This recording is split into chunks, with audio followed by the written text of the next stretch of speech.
to kind of make a point about never throwing an old poem away. I wrote this when I was 18, and then I'm going to read something that I'd forgotten I wrote it. I only found it about 3 weeks ago.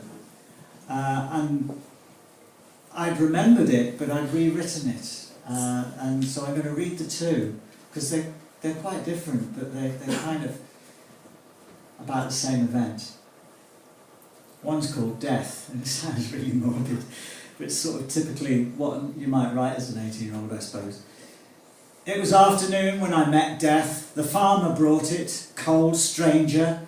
He saw a squirrel, grey, not brown, resting in the old chestnut tree that overlooks the farmyard, still.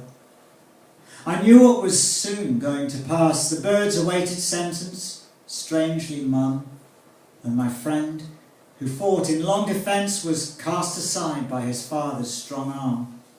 He had 2 cartridges to load the gun, and plenty of time to aim his shot. Reprieve came at the first appeal, as one shot flew off way overhead.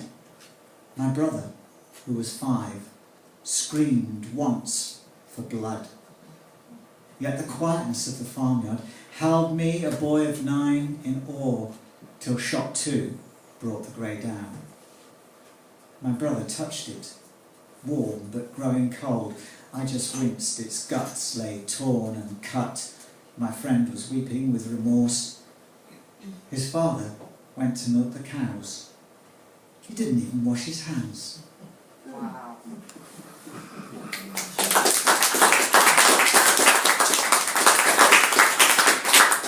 Same event about 40 years later, looking back. It's called Grey. When I was 9, a squirrel came into the yard unsure, stalked the shadows, climbed the tree, the helicoptered sycamore. Grey, shouts my friend, and off to fetch his dad. My brother came to see the fun and loved the little squirrel, so he said. Uncle Mel appeared, cap and gun, stalking not the shadows but the grey. Pest, he mutters. Okay, boss, he says to me.